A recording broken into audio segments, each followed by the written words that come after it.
Muy buenas noches a todos. Gracias por aceptar la invitación de revisiones virtuales. En esta ocasión vamos a revisar traumatismo cráneoencefálico. Espero que sea la charla del agrado de todos ustedes, que esté llena de mucho conocimiento y que todos aprovechemos y aprendamos conceptos nuevos. Nuestro ponente médico general, Juan Pablo Torres, de la Clínica Traumas y Fracturas en Colombia, y nuestros invitados especiales, Nicolás de Mayo, Martín Lucardi y Gina Vázquez, residentes del Hospital Finocchieto de Buenos Aires, Argentina. Además, Orlando Villarreal y Jairo Chevel, especialistas en medicina crítica, los tenemos en conexión y en la noche de hoy esperamos aprovecharlos de manera didáctica en nuestro tema de traumatismo cráneoencefálico para aprender todos. Entonces le damos inicio y le doy la palabra al doctor Juan Pablo Torres. Hola, buenas noches para todos. Mi nombre es Juan Pablo Torres, como ya lo decía Jorge. Bueno, bienvenido otra vez a la revisión que vamos a hacer acerca de traumatismo craneoencefálico. Se denomina traumatismo craneoencefálico a todo impacto violento recibido en la región craneal y facial secundario a un intercambio brusco de energía mecánica, que en su mayoría se producen por accidentes de tránsito, laborales y caídas o agresiones de energía mecánica. En su gran mayoría encontramos que es producido por accidentes de tráfico, como segunda medida, laborales y caídas o agresiones, dentro de las cuales encontramos las más frecuentes por herida por arma de fuego. Es una causa muy frecuente en la consulta a los servicios de urgencia, gracias a Dios siendo ella una de la mayor frecuente, la de carácter leve. Afecta principalmente a la población entre 15 y 45 años de edad en Latinoamérica, pero eso está dado es más que todo por el estilo y la calidad de vida. Obviamente, si la principal causa es por accidentes de tránsito, entonces las personas que más conducen o que más manejan este tipo de vehículos son las más afectadas. Caídas fortuitas un 20% y lesiones deportivas un 5%. Encontramos que el problema que se plantea en este tipo de pacientes varía dependiendo del hospital en el que nos encontremos, si dispone o no de la posibilidad de realizar pruebas de neuroimagen y de la existencia de un equipo neuroquirúrgico. Pues para todos es bien sabido que nosotros vivimos en un país donde no contamos en todos los lugares con las medidas y con los recursos necesarios para atender todas las urgencias que nos lleguen. Y entre esas el traumatismo craneoencefálico. Dentro de la literatura encontramos muchos tipos de clasificación, ya sea por el tipo de trauma o por cómo sean producidos, y me parece que una de las más importantes es según la gravedad, que esta viene dando según la escala de Glasgow, según el estado de conciencia del paciente. Entonces encontramos que el TEC leve va a ser toda la puntuación que demos de 14 a 15 puntos según la escala de Glasgow, TEC moderado de 9 a 13 puntos y TEC grave según menor de 9 puntos. Bueno,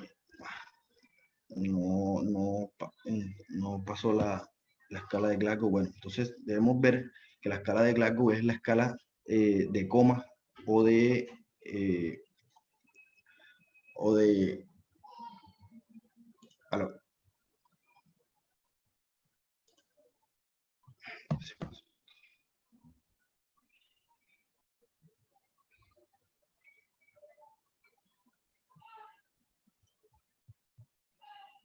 bueno, la escala de Glasgow es aquella con la que podemos medir la conciencia o el estado de conciencia en el cual encontramos el paciente. Es el principal recurso con el cual nosotros contamos para saber el estado en el que vamos a ver al paciente y el cual nos puede dar un pronóstico de cómo vamos a manejar al paciente. Es muy importante todos los datos desde el punto de vista clínico y de interrogatorio, todos los datos que nos puedan aportar acerca de el paciente, ya que muchas veces cuando se tratan de TEC severos, los pacientes están con un estado de conciencia muy bajo o totalmente sin conciencia, para lo cual toda la información que nos puedan brindar las personas que los traen o los familiares o las personas que más o menos pueden ver el hecho, son las personas que nos van a dar la información adecuada del paciente. ¿Qué información nos puede resultar importante? Toda la información acerca de cómo fue el accidente, cómo fue el tipo de trauma, algunas antecedentes que nos puedan decir importantes del paciente, y según eso ya podemos dar una idea de cómo va a ser el enfoque del paciente y pues poder hacer un mejor manejo. Desde el punto de vista clínico, los TEC pueden clasificarse en sin fractura craneal o con fractura craneal, ya sea simple o cerrada. Entonces, los que son con fractura craneal representan el 80% de las lesiones. No requieren tratamiento específico inicialmente, pues no deberían generar una lesión o un deterioro neurológico que va a ser a la larga lo que nos va a decir cómo debemos o no debemos manejar el paciente. Otro tipo de lesiones serían las fracturas con hundimiento, que pueden ser simples o cerradas, o compuestas o abiertas. Antes de pasar a este tipo de fracturas hay que tener otra cosa en cuenta, y es que muchas veces no solamente las lesiones de trauma craneoencefálico se derivan en traumas neurológicos o traumas asociados a la parte cerebral. Muchas veces vienen acompañados de traumas faciales, ¿cierto? O traumas correspondientes a la parte de otorrino, o inclusive a la parte de oftalmología, o inclusive con todos, que los traumas severos se ve en muchas ocasiones. ¿Me escuchan? No sé si hay algún problema con el audio. Te escuchándose perfectamente, Juan. Listo. Continúa, por favor. Entonces, bueno, vemos aquí en la imagen.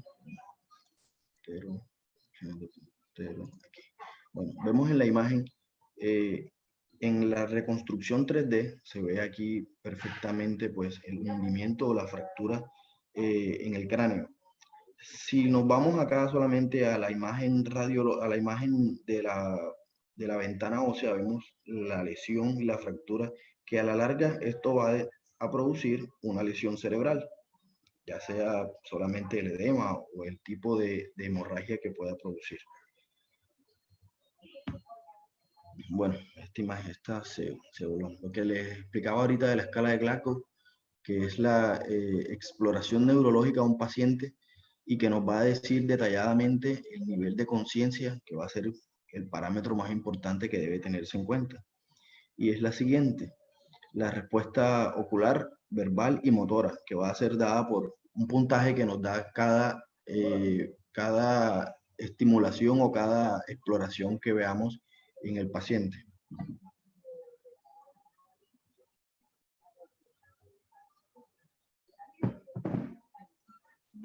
Listo.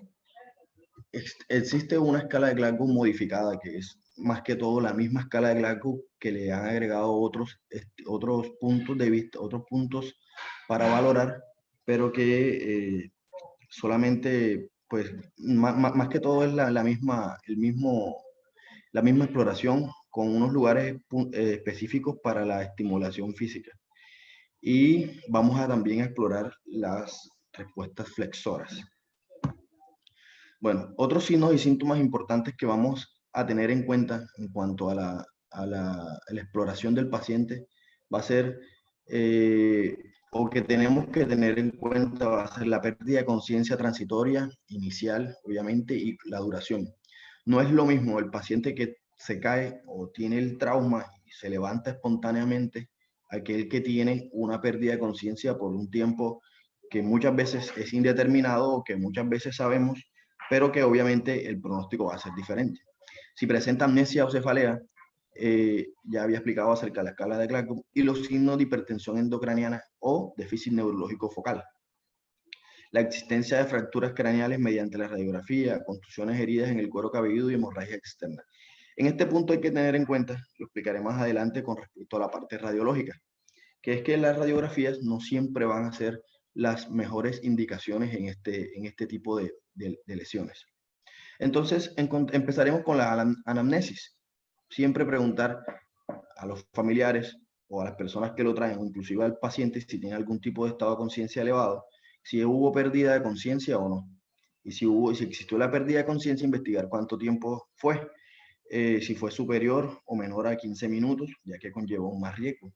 Si ha presentado algún vómito o tiene cefalea global, o solamente el dolor es en la región lesionada. Si ha tomado algún tipo de medicamentos y si ha ingerido alcohol o algún tipo de droga alucinógena. ¿Por qué es muy importante esto? Porque el alcohol o las drogas alucinógenas pueden deprimir el sistema nervioso central y entonces encontraremos un paciente con un deterioro neurológico, pero que no va a estar asociado directamente al trauma, sino a este tipo de consumo. Si no fue un accidente, indagar obviamente los antecedentes del paciente intentando buscar algún tipo de causa o algún dato importante.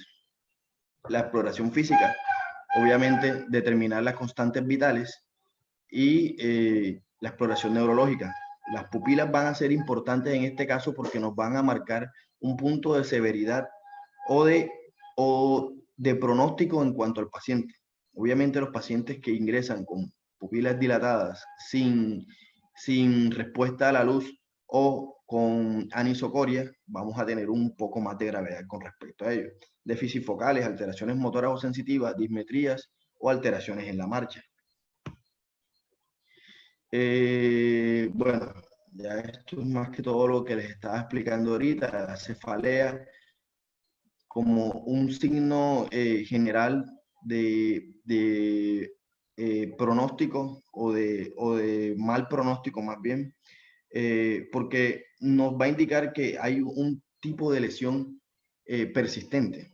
Vómitos que pueden aparecer en pacientes con alteraciones de la presión intracraneal, edema de papilas, paresia del sexto par, y obviamente disminución del estado de conciencia. Ya en pacientes mucho más graves, con lesiones mucho más importantes, vamos a encontrar alteraciones cardiovasculares o alteraciones respiratorias, y esto tiene que ser una urgencia para manejarlas inmediatamente.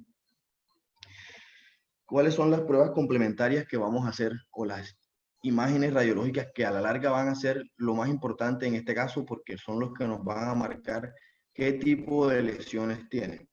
La radiografía de cráneo tiene una escasa utilidad, quizás solamente en lesiones de otorrino a niveles de nariz o de maxilofacial en algunos casos y en algún tipo de proyecciones. Pero por lo general, la más utilizada o el gol estándar va a ser la tomografía cerebral o la tomografía craneal. ¿Por qué? Porque va a ser útil para encontrar hematomas o lesiones importantes o lesiones de compresión de los ventrículos o inclusive lesiones de desplazamiento de las estructuras de línea media, ya sea por lesiones hemáticas que nos produzcan efecto de masa o inclusive tumores. Bueno, criterios para ataque craneal. Según la bibliografía, encontramos que con deterioro de la conciencia con una escala de Glasgow menor de 13 puntos en urgencias o que tenga menor de 15 puntos a las 12 o 2 horas posterior al traumatismo. Esto en realidad es más que todo mucha más teoría. En la práctica sería todo paciente que llegue con una lesión con un traumatismo craneoencefálico que no sabemos la duración, que no sabemos hace cuánto fue, que no sabemos que tenemos muy poca información, todo paciente debería hacerse una tomografía cerebral porque muchas veces los pacientes ingresan sin alteración neurológica inicial, pero posteriormente a eso hacen deterioro súbito y puede tener consecuencias bastante graves. Otros signos que tenemos que tener, que hay que tener muy presentes son los signos de fractura base cráneo, ya sean como hemotímpano, ojos de mapache, otorrea o el signo de Battle, que es la equimosis sobre apófisis mastoides, que ya las mostraré más adelante. Tener en cuenta pacientes con crisis convulsivas, que no se yugulan inicialmente o que persisten con las convulsiones. Es un signo obviamente de mal pronóstico. Déficit neurológico focal o más de un vómitos en menos de una hora. Amnesia retrógrada, obviamente los pacientes que tienen amnesia nos dan una idea de que tuvieron pérdida de la conciencia y que hubo un traumatismo ya que pasaría de moderado a severo. Bueno, aquí mostramos el signo de fractura de base de cráneo, ojos de mapache o el signo de Batle sobre las equimosis sobre la apófisis mastoide y el hemotímpano.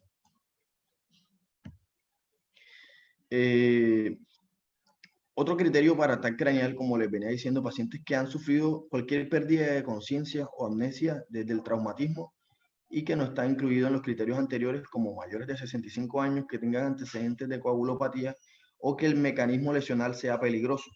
Por ejemplo, lesiones por arma de fuego que producen solamente roce de la bala en alguna parte del cráneo, o que tengan lesiones que no se vean, que no sean visibles tan fáciles.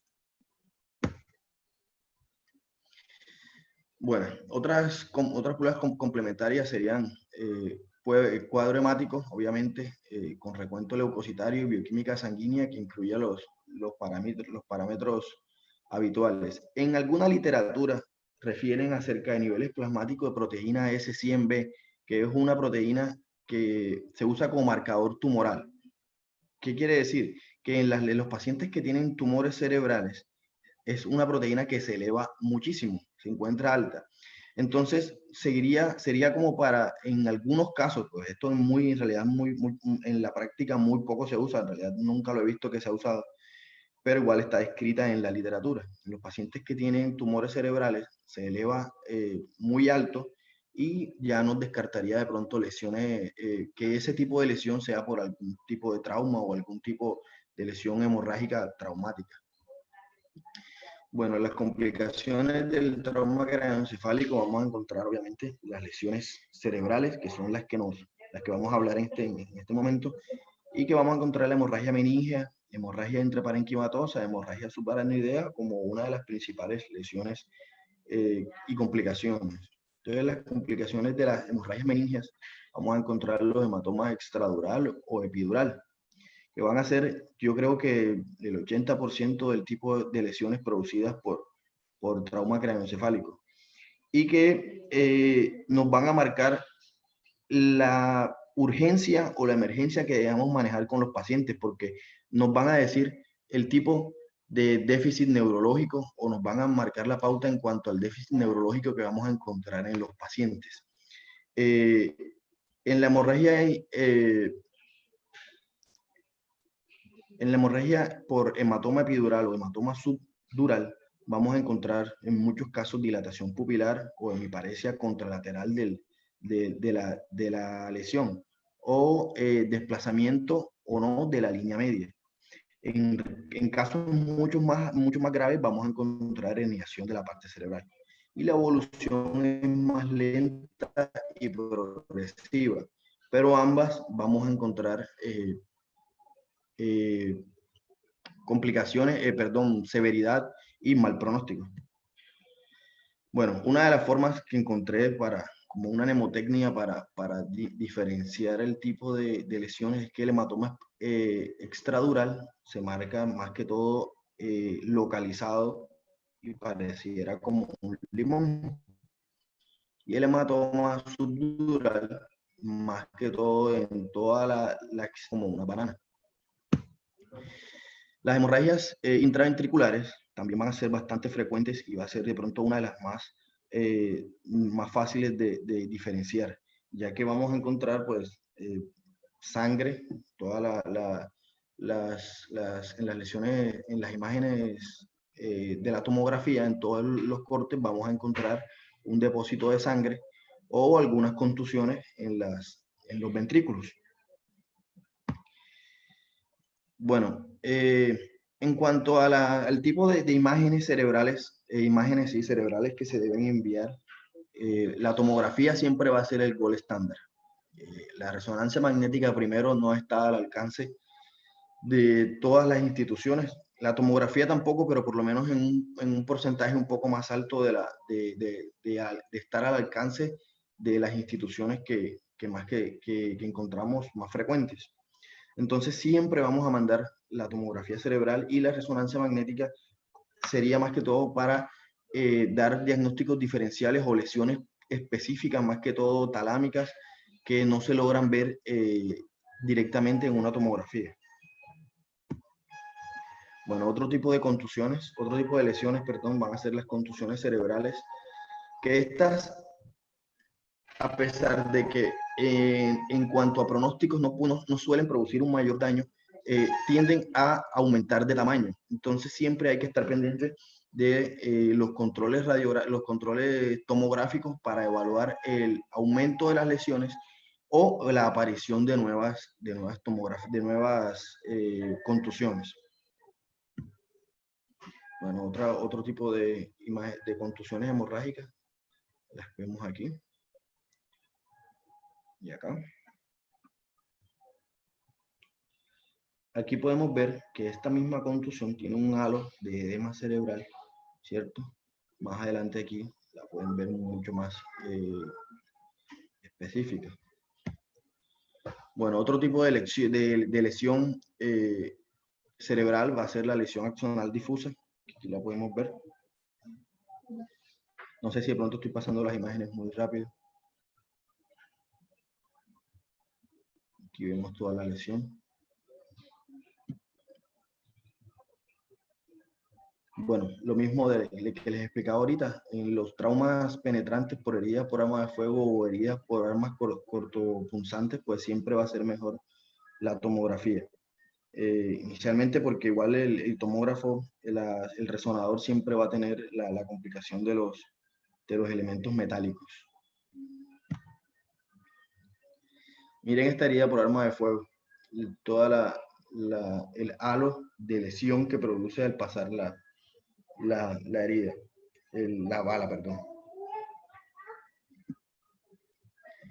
Es muy frecuente encontrar el edema cerebral en las lesiones,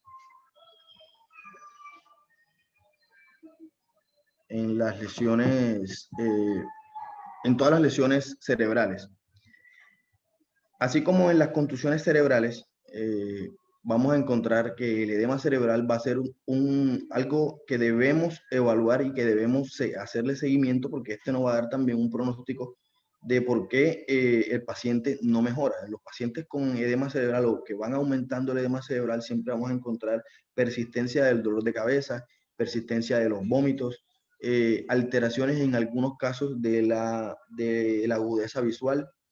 Y entonces vamos a tener siempre que estar pendiente con controles tomográficos del edema cerebral.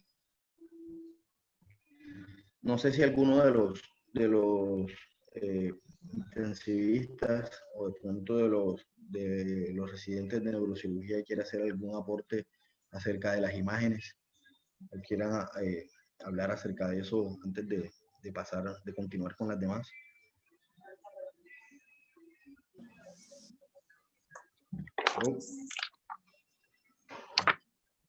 Hola, Juan Pablo. ¿Cómo está, doctor? Sí. Gracias. ¿Se me escucha? Sí, claro. ¿Cómo estás? Sí, Gracias. sí. Sobre las contusiones, un aporte que por ahí se puede hacer. Generalmente las contusiones, lo más frecuente es que se vean contralateral a donde fue el trauma. Okay. Las contusiones pueden verse muchas veces por el mismo golpe, debajo de donde fue el trauma, y por contragolpe, por el movimiento que produce el cerebro con la aceleración y desaceleración, se suelen ver contralaterales a la lesión. Justo una de las imágenes que mostró usted se veía eso, donde había una contusión frontal y contralateral había una parietal. Ahí, exacta, esa. La de la izquierda se ve una lesión frontal ahí, bien hiperintensa, eso es un trauma agudo, y contralateral a nivel temporal o parietotemporal se ve otra lesión. Si quiere pasar la imagen a la siguiente. Perfecto, eso es una tomografía con contraste. hay un par de lesiones ahí que realzan con contraste y edema esogénico, también pueden ser contusiones o otras imágenes, ¿no? Hay que hacer el diagnóstico diferencial. Si quiere pasar otro más. Perfecto, lo mismo, una resonancia en lesiones hiperintensas frontales, bien típicas de las contusiones. Otro aporte que se puede hacer es que las contusiones, como muy bien dijo usted, suelen coalescer. O sea, que uno le hace la tomografía inicial, el paciente viene por un trauma, con pérdida de conocimiento o no, se le hace una tomografía, se ven contusiones y lo más probable es que sigan apareciendo o que el paciente en las próximas horas pueda llegar a deteriorar. Nosotros un parámetro que tomamos muy en cuenta es las lesiones extraaxiales, ya sea un hematoma subdural o un hematoma extradural, suelen crecer en las primeras 6 horas. En las primeras 6 horas. En cambio, las lesiones intraaxiales, como por ejemplo las contusiones, suelen crecer después de las 6 horas. Así que nosotros cuando tenemos un paciente, le hicimos la tomografía en las primeras 6 horas y vemos contusiones, ya esperamos que esas contusiones puedan seguir creciendo, así que al paciente lo seguimos muy de cerca. Y no sé si quedaba alguna imagen más. No, perfecto. Ah, bueno, hay una lesión por arma de fuego. Estas tienen muy mal pronóstico. Lo que hace la bala muchas veces, más allá de la lesión que uno pueda ver en la tomografía, toda esa sangre, toda esa hiperdensidad, muchas veces el cono que hace la bala produce como una licuación una lesión neuronal muchas veces irreversible. El pronóstico de los pacientes con herida de arma de fuego es muy malo. Nosotros tenemos muy malos resultados, la verdad, que con los pacientes que hemos tenido con herida de arma de fuego. Muchas gracias. Listo. Bueno, muchas gracias al doctor Nicolás. Bueno, vamos a continuar entonces por ahí. Vamos. Las hemorragias intraparenquimatosas, obviamente, vamos a encontrar hemorragias putaminal, talámicas, del núcleo caudado, lobar y pontina. Como les venía explicando ahorita, o les dije ahorita, estas quizás en la tomografía, que de pronto también por el tipo de tomografía multicorte o de pronto el tipo de estudio no logramos verificar alguna de ellas y va a ser necesario enviar resonancia magnética. Bueno, hemorragia subaracnoidea, esta va a ser una de las más frecuentes que vamos a encontrar, sobre todo en traumas craneoencefálicos moderados, en algunos casos, y lo que más vamos a encontrar va a ser la cefalea, pacientes inquietos, puede que tenga fiebre o no, y signos meningios, obviamente, rigidez de nuca y los otros signos que podamos encontrar, ya sea por el tipo por la sangre o la lesión en sí que está produciendo la lesión o que produzca algún tipo de respuesta inflamatoria. Bueno, entonces en cuanto al manejo inicial, esto, según la literatura, es amplio, pero más que todo va a ser dependiendo del tipo de lugar donde estemos. Obviamente no va a ser el mismo manejo en un paciente que produzca un trauma craneoencefálico severo en un primer nivel o en un tercer nivel que podamos encontrar todas las medidas necesarias. Pero básicamente lo principal va a ser mantener la saturación oxígeno superior al 95%, mantener una presión de CO2 entre el 30 y 35 miligramos de mercurio, presión arterial mayor a 90 miligramos de mercurio, que nos permite una perfusión cerebral óptima y obviamente que eso permita una oxigenación cerebral. En los traumas craneoencefálicos, la oxigenación cerebral es muy importante porque es la que nos va a marcar que ese cerebro que está lesionado, que está estresado, pues tenga por lo menos oxígeno y pueda mantener por lo menos ciertas funciones básicas. Ya en otro caso, mantener la osmolaridad plasmática superior a 300, mantener un paciente normoglucémico con hemoglobina mayor a 10 y que mantener los tiempos de coagulabilidad normales. Tratamiento inicial o prehospitalario va a ser obviamente manejo de la vía aérea, ya sea por mascarilla Venturi, mantener obviamente lo que le explicaba ahorita, la oxigenación, la saturación de oxígeno mayor al 95%. Control de la herida, pues ya sea obviamente si tiene heridas tipo escalpes o heridas severas, mantener obviamente el sangrado y evitar o mantener obviamente hacer las profilaxis antibióticas necesarias, obviamente previo a la canalización y a la perfusión de líquidos de base para mantener una adecuada volemia, que eso se traduzca en mantener la presión arterial por encima con una media por encima de 90. Tratamiento para la presión intracraneal y para el edema cerebral, con lo que hablamos ahorita de la osmolaridad, mantener que podamos usar solución salina y manitol en los pacientes con edema y con persistencia de cefalea. Y en los pacientes con crisis convulsivas, obviamente yugularlas inmediatamente, y que en nuestro medio lo que principalmente usamos son las benzodiazepinas. Bueno, ya estos son como indicaciones más específicas dependiendo de donde estemos. Reposo absoluto de la cabeza, con cabecera a 30 grados, lo que ya decía acerca de la saturación. Dieta líquida, esto va a ser más que todo para evitar mayores dolores de cabeza, y obviamente en los pacientes que sean traumas craneoencefálicos de moderado o severo, que no estén ventilados o que no tengan deterioro del estado de conciencia principalmente.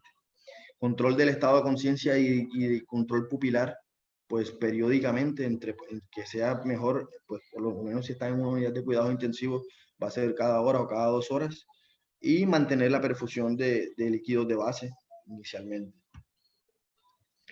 En algunos pacientes, en los traumas craneoencefálicos leves a moderados, sobre todo en la hemorragia subaracnoidea o en los hematomas epidurales, vamos a encontrar pacientes con bastante agitación psicomotora, y lo podemos tratar con ansiolíticos o con haloperidol. En los pacientes más graves ya vamos a monitorizar la presión intracraneal, obviamente para que nos marque un proceso o una evolución del paciente, del estado de conciencia, perdón, del estado de severidad. Y la profilaxis antibiótica, que esto más que todo va a ser en los pacientes con traumas penetrantes, o que vamos a encontrar pacientes con pérdida de líquido cefalorraquídeo, pacientes con fractura de cráneo, de base de cráneo, o con hundimiento por fracturas compuestas. Bueno, lo que les decía ahorita, que en las tomografías a veces no se encuentran algún tipo de lesiones que pues vamos a encontrar en las resonancias magnéticas. Bueno, entonces, ¿cuáles van a ser los criterios de ingreso inicialmente para los pacientes que nos van a llegar a un servicio de urgencias o a un servicio médico general? Va a ser pérdida de la conciencia. Obviamente todo ese tipo de pacientes, todos los pacientes que lleguen con pérdida de la conciencia, vamos a tener que manejarlos hasta que se demuestre lo contrario como un trauma craneoencefálico. Pacientes con dificultad de exploración neurológica, que esto va a estar dado por deterioro neurológico, fracturas craneales, crisis convulsivas, vómitos repetitivos. ¿Vieron?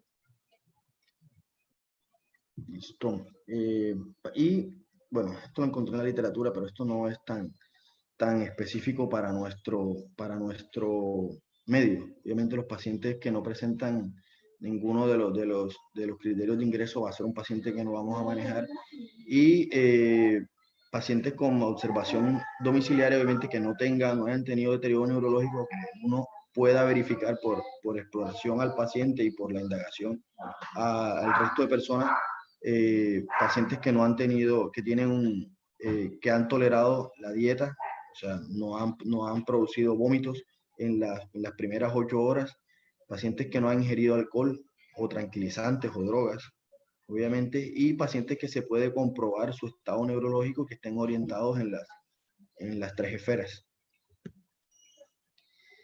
Bueno, recomendaciones inicialmente para pacientes o para realización de las imágenes diagnósticas va a ser realización de TAC sin contraste, obviamente, porque no sabemos el tipo de lesión que puedan tener, o si es un paciente que además de tener el trauma puede tener otro tipo de lesiones.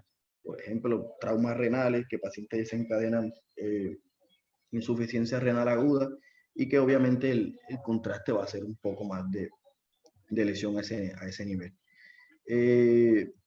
Si hay signos focales o que hay deterioro súbito del paciente, un paciente que aunque lo estemos vigilando y tiene un deterioro neurológico dado por cualquier tipo de signos o síntoma nuevo que encontremos en la exploración periódica, ya sea por por cambios pupilares patológicos, paciente que venía con deterioro, con una buena respuesta neurológica y que de un momento a otro no responde, revisamos las pupilas, hay dilatación o hay anisocoria, hay que informar de una vez al personal quirúrgico, porque seguramente va a necesitar una nueva tomografía que nos confirme el diagnóstico y de ahí, pasarlo a quirófano para hacer el procedimiento necesario. Obviamente determinar si es necesario colocar un monitor de PIC, que aquí están las indicaciones que vamos a encontrar en estos pacientes. En algunos casos se usa esto para todos los pacientes quirúrgicamente, que sean intervenidos quirúrgicamente. No es tan frecuente en nuestro medio, pero sí lo encontramos. No sé, los intensivistas que están ahora nos quieran aportar algo acerca de la monitorización de la presión intracraneal.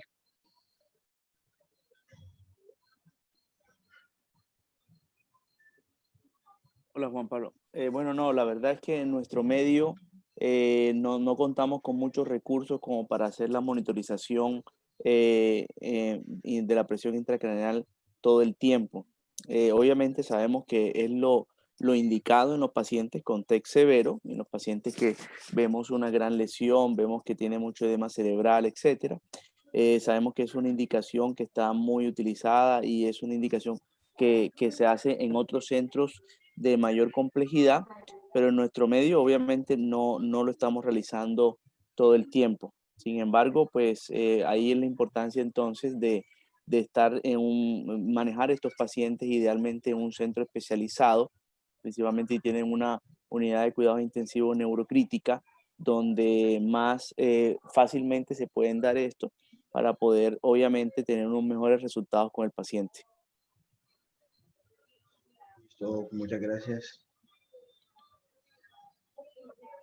Hola, Hola, Gina, ¿te escucho? ¿puedo hacer un aporte Claro, claro, te escucho, te escuchamos. con lo que decía referente al doctor Jairo? Que aquí básicamente para nosotros no es necesario tener un sensor de PIC, que fácilmente se puede hacer con una sonda K30 a nivel subdural y la cual va a estar conectada a un transductor de TAN, que nosotros hemos tenido buenos resultados de esto, que incluso hay un trabajo acá de un neurocirujano argentino, por si en caso de luego, se los podemos pasar. Igual eso sería más como conducta del neurocirujano, pero por las dudas está bueno. No te entendí esto último, lo de ¿cómo funciona? Explícame, por favor, no te entendí la última. Hola. Hola. Sí, o sea, sí te escuché, pero no te entendí. Colocar un catéter, o sea, una sonda K30 a nivel subdural y se conecta hacia un transductor de TAM, perdón, y nada más. O sea, eso es en caso dado que no tengas un sensor de PIC, que igual nosotros tampoco contamos mucho con sensores de PIC, tenemos muy pocos, pero cuando no los tenemos, eso es lo que utilizamos. Y igual te marca, o sea, o sea, ¿mides exactamente lo mismo o tiene un valor agregado menor, diferente? Exactamente lo mismo, incluso se han obtenido muy buenos resultados. No sé si alguno de mis compañeros, Martín o Nico, quiere aportar algo más sobre eso. Hola, sí, buenas Juan noches. Pablo. Perdón, Nico. No, habla, Martín, habla. No, por ahí agregando lo que decía Gina, lo que les está tratando de explicar es que si bien se puede hacer con una sonda K30, en el monitor ustedes lo pueden setear en las unidades de terapia intensiva para censar la PIC y hace un gráfico igual que el del monitor de PIC. Así que les es súper útil.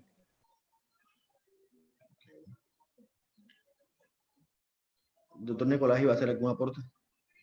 No, así como marcó el doctor Lucardi, nosotros cuando no tenemos sensores de PIC utilizamos utilizamos la sonda K30 y hemos comparado y la verdad que tuvimos muy buenos resultados y es una alternativa a veces muchísimo más económica que podemos utilizar cuando no contamos con los recursos que a veces pasa.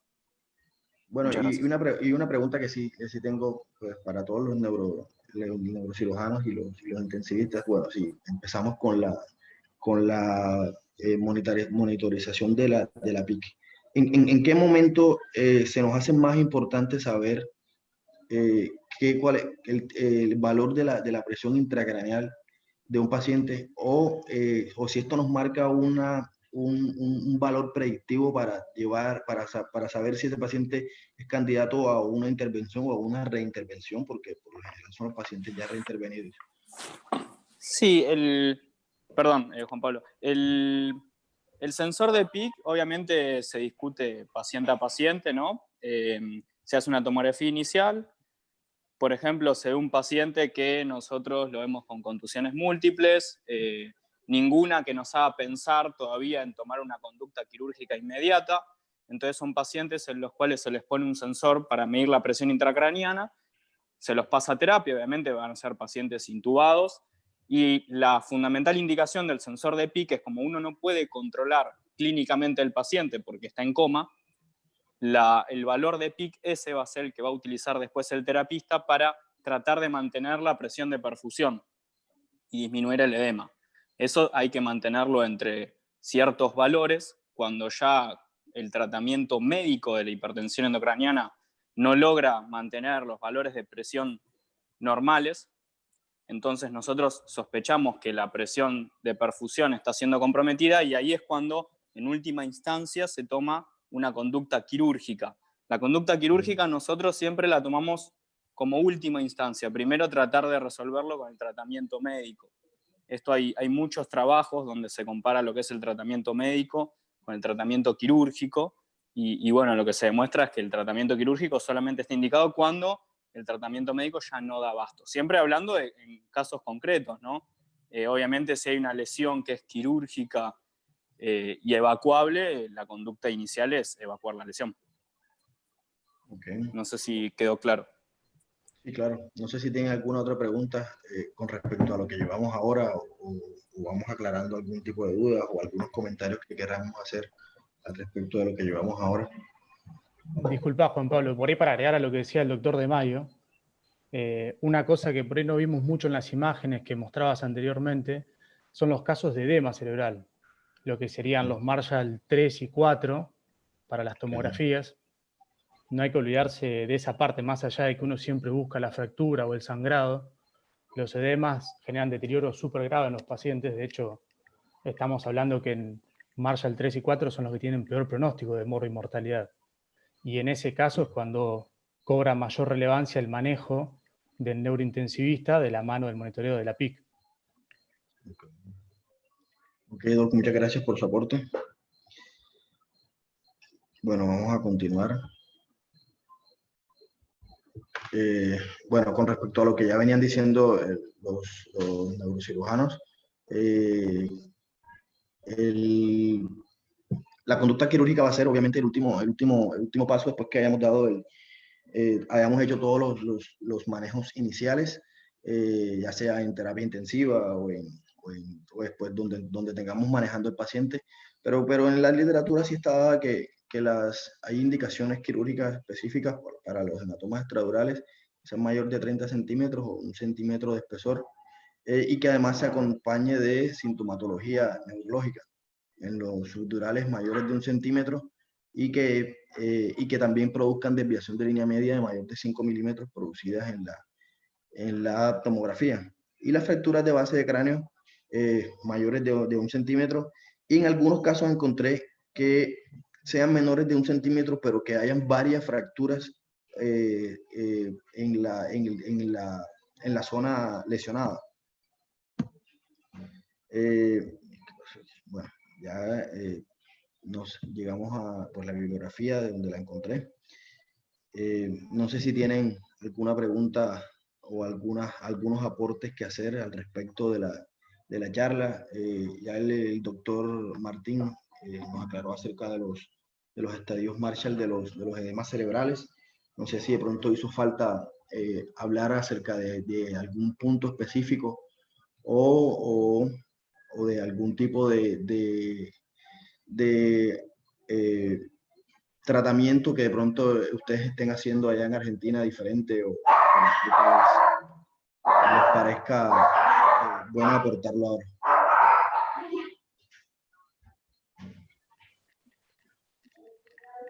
Hola, Juan Pablo, buenas noches. Algo que... Perdón. Ah, disculpe. ¿Aló? Sí, doctor Villarreal, lo estoy escuchando. ¿Qué más? ¿Cómo están? Bueno, buenas noches. No, la pregunta sería pues la siguiente. Nosotros efectivamente cuando tenemos pacientes acá con trauma craneoencefálico, que son pacientes ventilados o que ya de alguna forma se les solucionó el problema o fue a cirugía, nosotros tenemos muy poca experiencia, para no decir que nula, con el tema de la monitorización de la PIB, precisamente porque quizás lo que dijo el doctor, la conducta de dejar o no un catéter de PIB, muchas veces va a depender del neurocirujano. Y acá, pues esa conducta la vemos poco.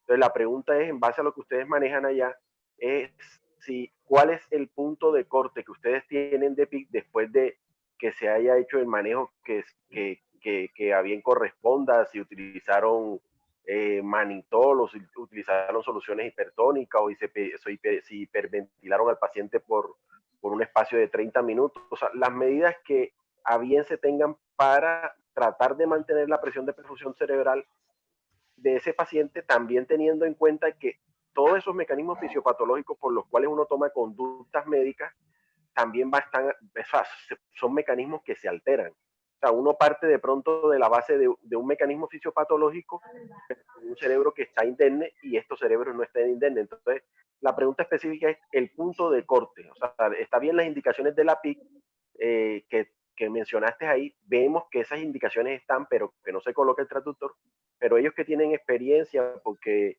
si bien de pronto no tienen,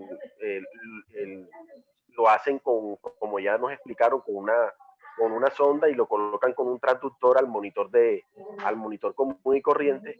Entonces, ¿cuál es el punto de corte del valor que utilizan y al cuánto tiempo de haber tomado medidas y que esas medidas no dieran resultado?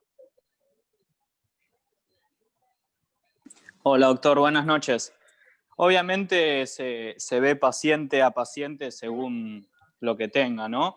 Nosotros tomamos como punto de corte a partir de 20 milímetros de mercurio, mayores a 20 milímetros de mercurio con todo el tratamiento médico para la hipertensión endocraniana, y los valores son mayores a eso y ya no, médicamente no se pueden seguir bajando con manitol, con hiperventilación, que en realidad nosotros la hiperventilación la tomamos como una medida simplemente de salvataje hasta llegar a quirófano, porque como usted por ahí vio, no es una medida que se pueda tomar a largo plazo. Se produce una vasoconstricción simplemente para disminuir disminuyendo el CO2, ¿no? Se produce una hiperventilación para bajar el CO2, que se produzca una vasoconstricción cerebral y bajar el volumen sanguíneo cerebral. Eso da un tiempito hasta llegar a quirófano y poder hacer una craniectomía descompresiva. Y después la utilización de manitol y haloperidol y las demás drogas. Pero bueno, como punto de corte es 20 lo que solemos tomar. Después obviamente se discutirá paciente a paciente según cuáles sean las lesiones. Siempre que sea un hematoma extradural y el paciente está en coma, no se pone un sensor de PIC, sino que se evacúa el hematoma y se trata de extubar al paciente y ver neurológicamente cómo se despierta. Si el paciente después de evacuar el hematoma continúa en coma, en ese caso se le pone un sensor de PIC para ver si es que hay algún daño secundario. No sé si queda clara pues la respuesta o no. Sí, doctor, sí, queda clara la respuesta.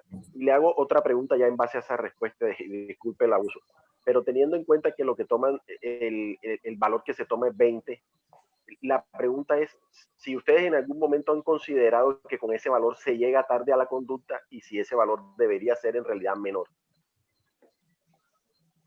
Sí, en realidad nosotros tomamos 20 porque es lo que recomienda la bibliografía. Obviamente, como dije al principio, depende mucho caso a caso, si es que el paciente está en coma por contusiones, por un infarto o un ACV maligno, por un hematoma extradural, subdural. Cada caso va a cambiar la conducta y lo que vamos a esperar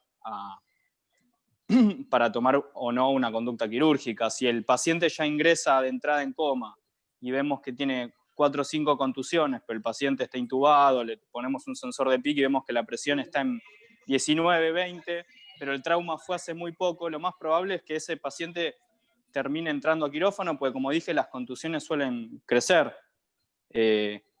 Así que en ese paciente seguramente ya esperemos una conducta quirúrgica, más allá de, obviamente, de si el paciente tiene algún cambio pupilar como la anisocoria, que es una conducta quirúrgica de urgencia. Pero bueno, tomamos 20 por la bibliografía, aunque alguna bibliografía también dice menos de 25, y después también está por ahí un tema de debate posteriores, un paciente que se hizo una craniectomía descompresiva unilateral, está con un sensor de PIC y los valores de PIC siguen altos. Entonces, retomografiarlo y ver si se amplía la descompresiva o no. Cada caso es un tema. Gracias. Muchas gracias. Buenas noches, doctor. Por ahí para agregar lo que dice mi compañero de Mayo, hay que recordar que si el paciente está craniectomizado, ahí el parámetro de los valores de PIC que tomamos son diferentes. No esperaríamos a que el paciente esté entre 20 y 25 para decir que la PIC está elevada, sino que ya por encima de 15 estaríamos hablando de una PIC elevada. Ok, correcto, gracias.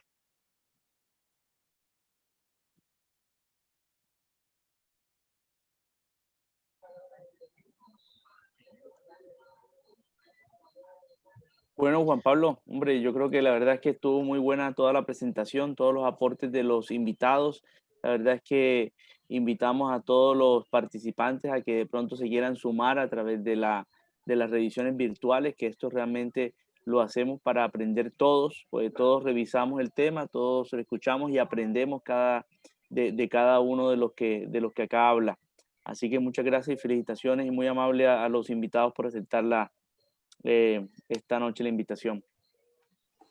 Bueno, muchas gracias. Bueno, gracias a todos los que... Doctores, disculpen, por acá en YouTube tenemos una pregunta. En casos de herniaciones, ¿cómo se procedería?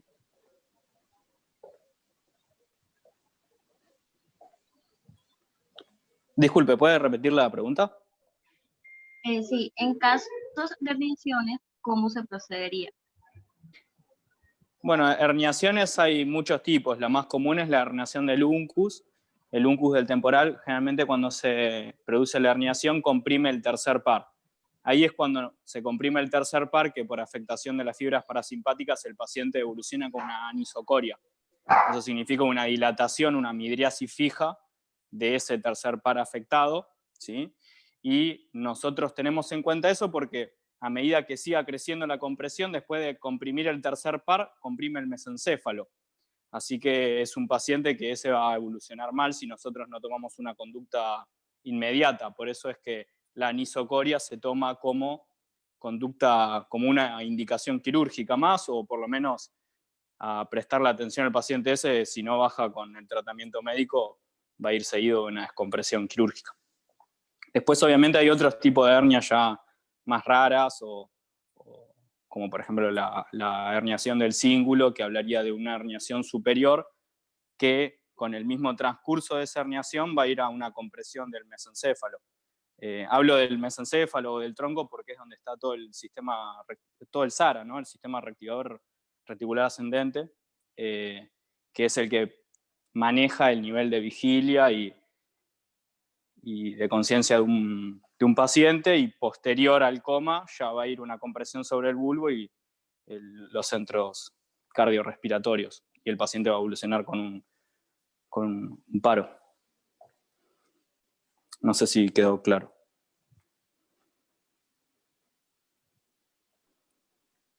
Por acá tenemos otra pregunta. Preguntan sobre la dosis del manitol. ¿En casos puntuales se debe utilizar?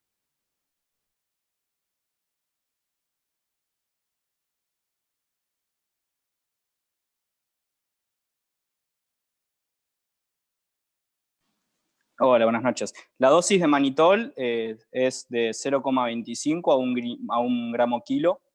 Nosotros la administramos en bolos, que el bolo lo damos alrededor de 20 minutos y se repite cada 6 horas. Otra medida que solemos tomar junto al manitol es la utilización de furosemida, ¿sí? De 20 a 40 miligramos, también cada 6 horas.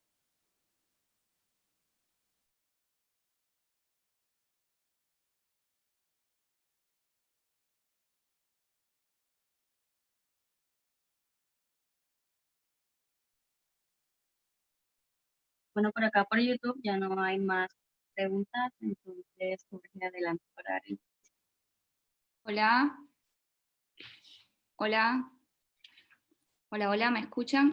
Quisiera hacer un último aporte como referente a la clase dentro de diferentes temas que se hablaron, como por ejemplo cuando pasaron la filmina de los hematomas intraparenquimatosos.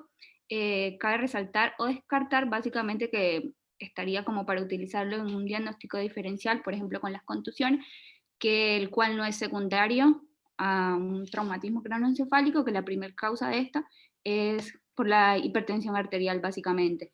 Entonces, no sería secundario a un TEC.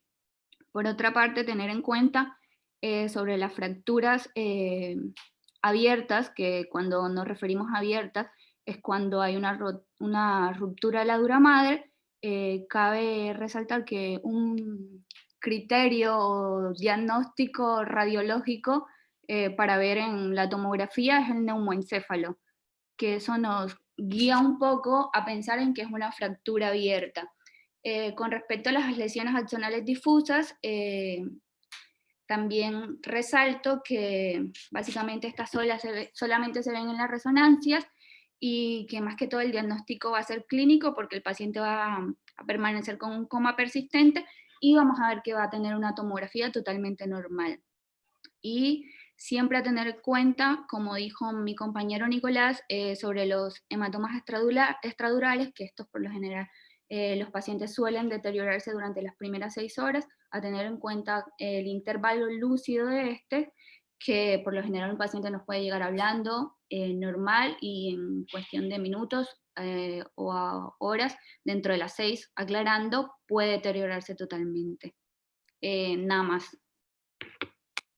Hola, buenas noches. Una pregunta más, doctores. Acá vemos que eventualmente estos pacientes, desde el punto de vista de neurocirugía, la utilización de corticoides. La pregunta es si ustedes utilizan también corticoides allá o si definitivamente no los utilizan.